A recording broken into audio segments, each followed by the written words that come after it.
amazing drama you're about to see is a matter of human record. You may believe it or not, but the real people who lived this story, they believe it. They know. They took that one step beyond.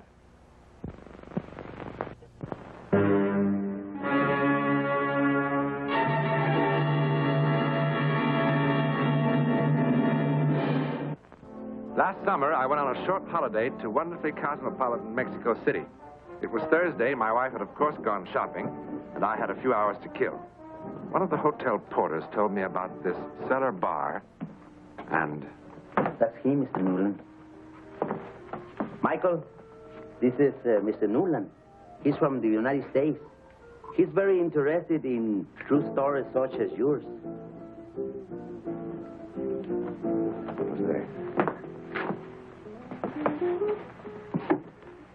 I don't want to embarrass him. Maybe we should...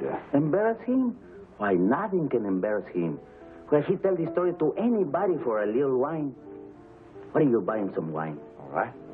Por favor, una botella de vino para el señor, para dárselo al otro. You're sure this is, It's the right thing to do.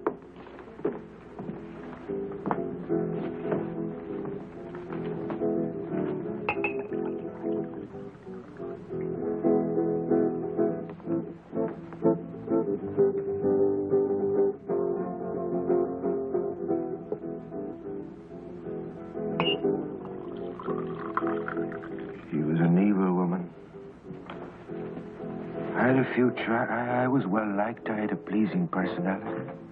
I could have been manager of an enterprise.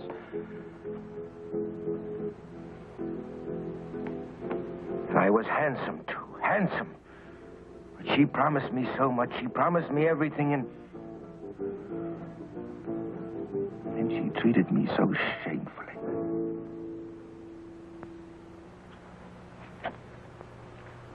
Oh, really?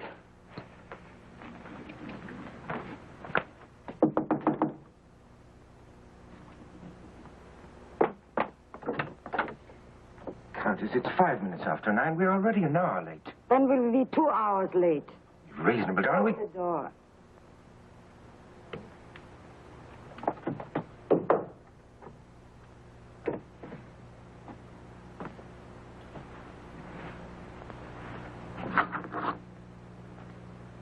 Oh, this is not the way. After all those centuries, would you have at least learned to comb my hair? Take a letter properly, or keep my books properly, or do something properly. I'm sorry. Both of you bore me so. He with his fading Irish charm, and you... Well, even you knew, I don't know why. I really do my very best, man. Yeah, I really do my very best, madam. Bring the necklace.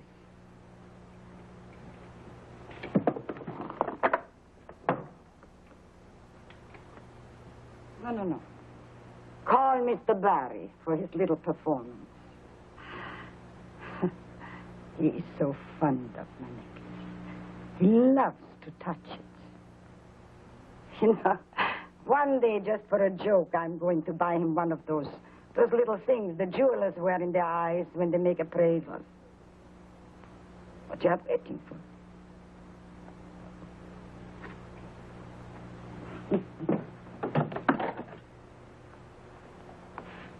Countess Lorenzi wants you to help her with her necklace.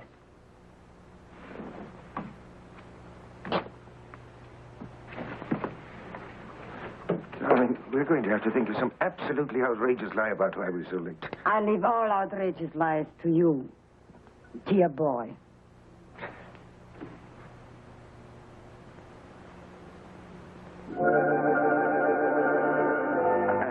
I'm sorry, darling, but this clip always did give me so much trouble. But you put it on me so often, you should be able to do it with your eyes closed. Well, I'll do it. All right. I'll do it, darling. Take your time. Take your time. There. There now. There you are. Darling, you know, you look positively radiant tonight. But you always look at my necklace when you make your pretty speeches. Oh, Countess, why do you have to tease me so much? Tease you. But it is a remarkable necklace. When you are old, it makes you young. And when you are plain, makes you beautiful. Grace, tonight, dozens of young men, slender young men, will crowd around me.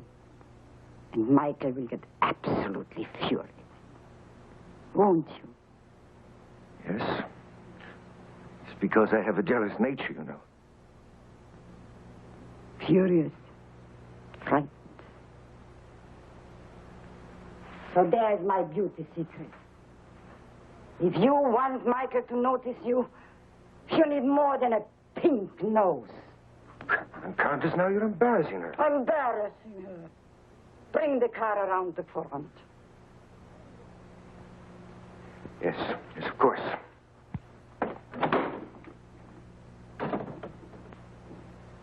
You know, you behave quite ridiculous in front of him. Pardon? You make yourself such a fool. Fool? You know what? If you are very, very, very good, I will give him to you for Christmas. Madame, please. Isn't it a lovely Christmas present? A beautiful Irish boy. Oh, a little bit too fat. Madame? And slightly beyond his prime. But still very useful. Please. No, no. Please. Please.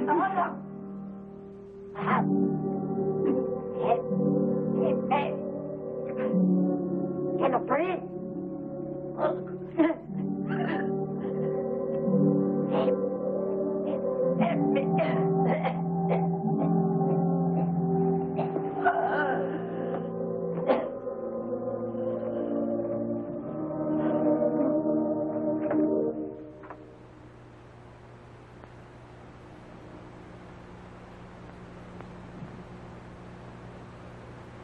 Bueno?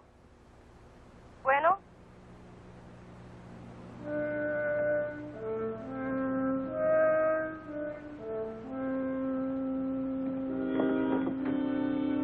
Goodbye. Someone's hurry. Something has happened. What is it? The Countess. She's dead ill.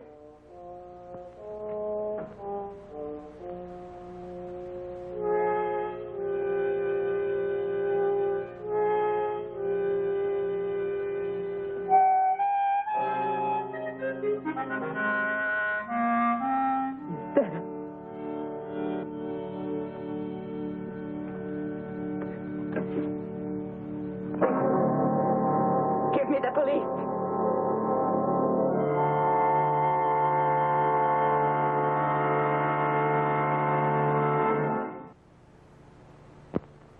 What a stubborn old woman she was.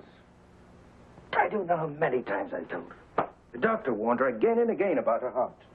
Cut down on your activities, he said, or you'll be sorry. But no.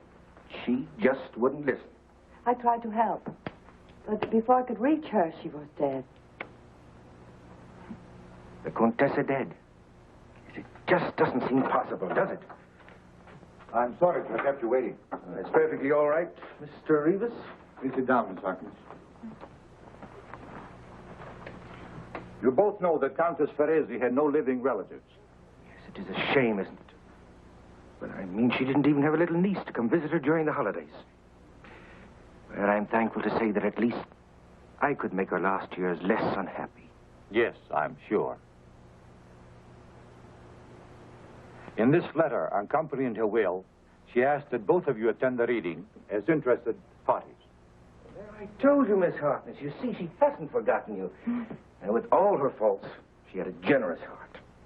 I'll read the pertinent paragraphs, skipping for the moment items relating to taxes and so forth. Fine. Good idea. Go ahead. Nothing to worry about, Miss Harkness. To Grace Evelyn Harkness, who served me as well as she could for many years, I'll leave my house at 67 Avenue Barzoni and all the furnishings therein. What? I don't understand. What? I further bequeath all other property personal and real, covered in the enclosed inventory, specifically to include my most prized possession, my diamond necklace.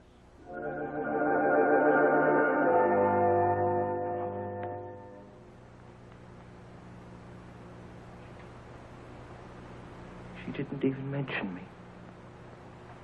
My name isn't even mentioned in there, is it? Yes, Mr. Barry. I leave to Michael Berry the sum of 30 centavos, which should be enough for bus fare to his young lady friend at 1216 Rolando Plaza. I am certain the tranquility that Mr. Berry will feel, knowing he is no longer in danger of being discovered, will more than compensate for any monetary consideration.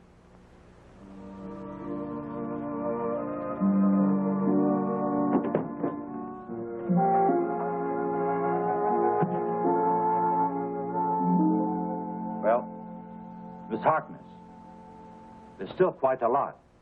Miss Harkness.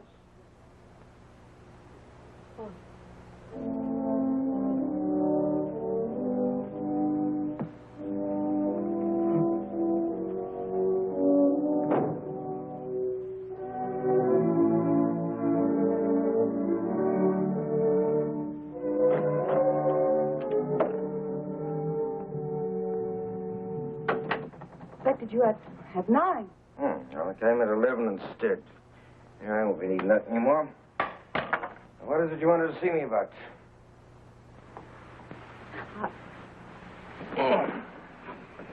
Champagne is probably warm. Oh, so now we're drinking champagne now. Just for tonight.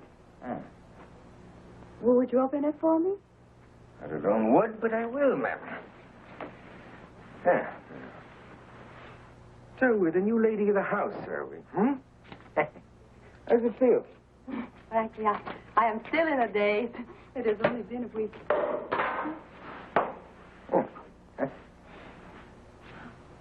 You know, frankly, may I tell you something? You don't act like the lady of the house. And you still haven't told me why you sent for me. I will. Was it to show me your new position in life? Mr. Barry, I am not like that. Oh. Oh, look. Look at that beautiful young Irish boy, will you? I mean, a trifle to see, though, huh? I wanted to talk to you. Did you? What about? About several things. First of all, I want you to know that I think that she treated you very badly. I often heard her promise you. The moon? Oh, yes, of course, I remember that well. You know what I wound up with? 30 centavos. And even at that, she cheated me because the bus fare was 40 centavos.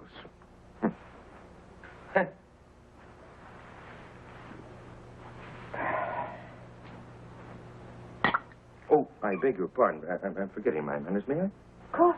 All you want. And then help yourself to the hors d'oeuvres. They may be stale, but I have the maid. Make the kind that you like. Matching me with a maid. Well, here's your good health. Thank you.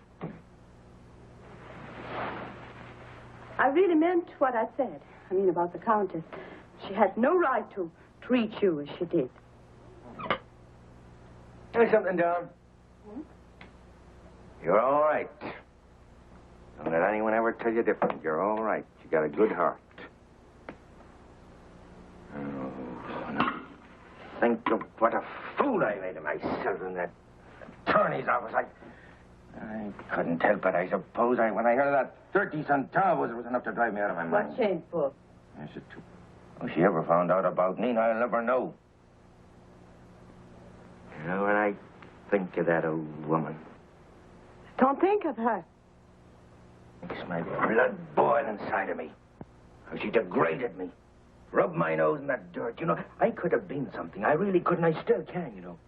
I could have been manager of an enterprise. Yes, you still can. You still can. No, that's too late now. When I think of the many times that I sat here in this chair waiting for her to open that door. You shouldn't give up. That's fine. It's very easy for you to say, my dear. You're young and you're still very handsome. Handsome? Yes, sure. Handsome. It's been my undoing.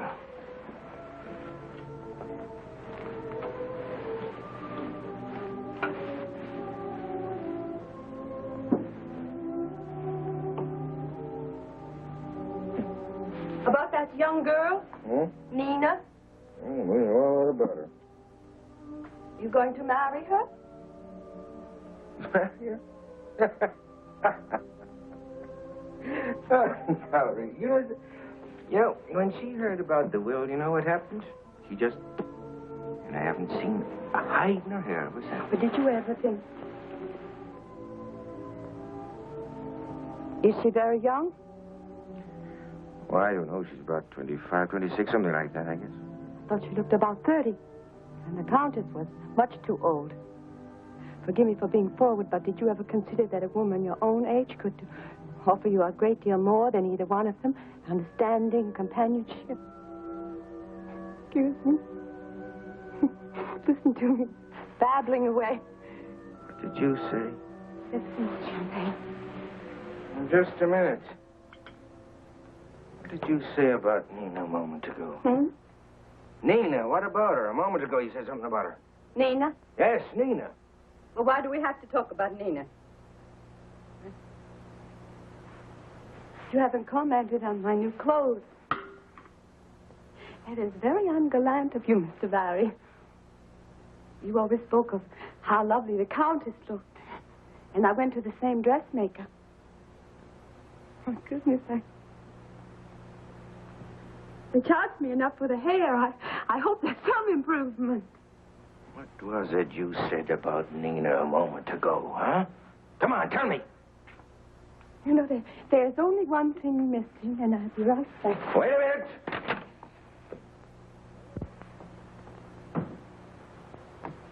Wait a minute, do you hear me? Come back here.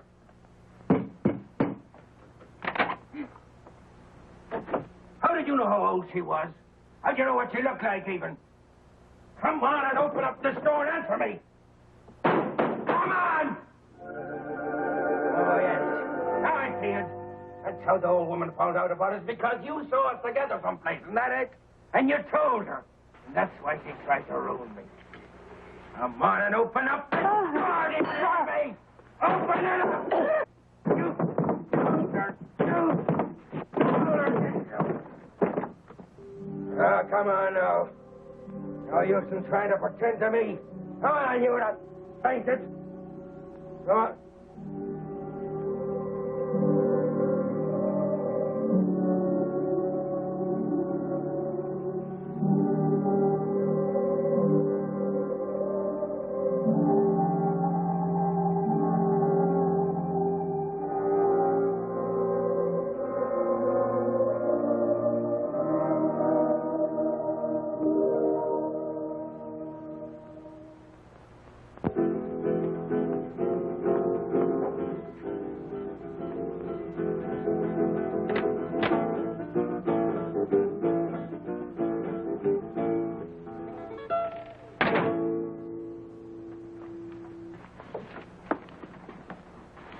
Now I know what the lock is for.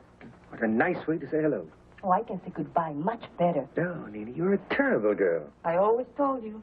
You know that I've spent almost a whole week looking for you? You should have spent it looking for another nice, rich old woman. Nina, please. Please. Don't say that. Please, I beg you. You still wear too much hair oil.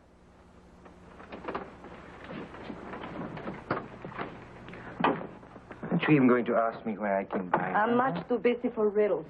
I've got a date. With who? Somebody who can show me some fun. Somebody with something in his wallet besides pictures of himself. Somebody who'll fit mistakes instead of pipe dreams. Also somebody who's not 17 years older than me. Oh, no. The Countess promised it to me 1,000 times, and I insist on people keeping their promises. I never saw anything so beautiful in my life. Yes, it is, isn't it? 180 diamonds. And each and every one of them absolutely perfect. Do you know it's worth more than everything else she had put together? You must have stolen it. Now, why talk about it? I'm keeping you from your date. Yes, I think I'll have to be going now. Going?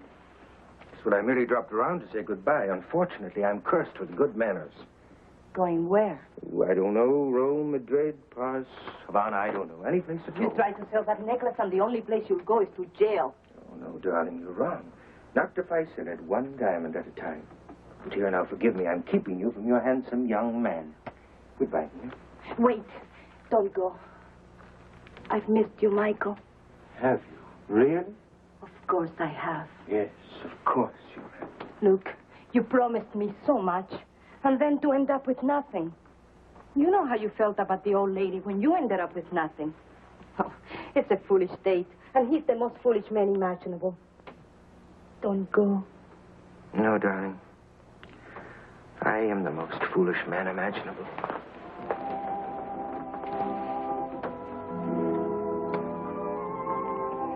Darling, I tell you what. Why don't you finish dressing and pack a suitcase and I'll be back for you in an hour. What are you going to do? Oh, there was a man in town who said that he would buy some of these diamonds. I called him up and he told me to meet him at his hotel at 8:30. I'll be back then, darling.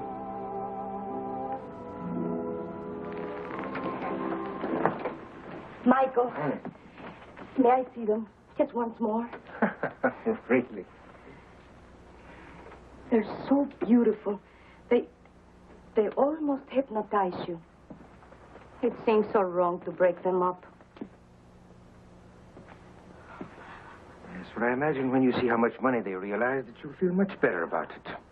Now, come on, give them to me, darling. Just once. Oh. Just for a second. Darling, look. Just that I can see myself in the mirror with them on my throat. Darling, I promised the man 8:30. Dearest, just for a second. Oh, well, all right then. Come on, I'll help you with the clasp. Oh, I'm so excited. You know, it's a funny thing.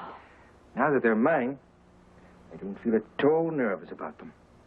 I never saw anything so beautiful in my life. Look at me, Michael. Just look at me. Now, come on, let's have them back. Darling, what's the matter? Nina, darling, what's the matter with you? Take them off. Nina. They're shocking me.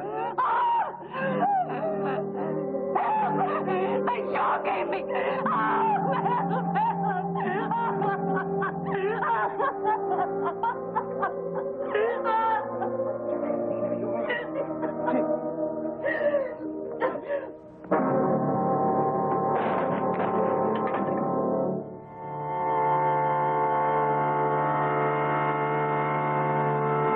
It moved. It moved. It moved. Well, Senor Mr. Newland, What happened to her? what could happen? They put him in a place for the criminals or, como se dice, locos, the mad. How long was he there?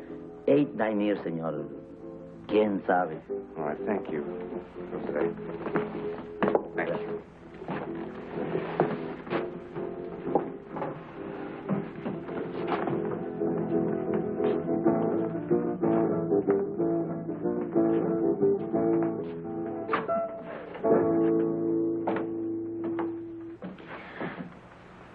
Well, what do you think? Did the necklace really move? If it did, it isn't the first time that a necklace seemed to have a life of its own. Around the turn of the century, a lady in Brighton, England, was most certainly strangled by her string of pearls. But how could such a thing possibly happen? Well, the psychic answer would be that somehow the vengeful spirit of the Countess managed to impart some sort of life, an evil life, to her necklace. Or if you want a more rational answer, as Jose the porter says, quien sabe? Who knows? In a moment, something about next week. Next week, and every week, we'll be bringing you the personal records of the rarest kind of human experience. Man's adventure in the world of the unknown. That mysterious psychic world beyond our 5 senses. This is your invitation to take with us that astonishing one step beyond.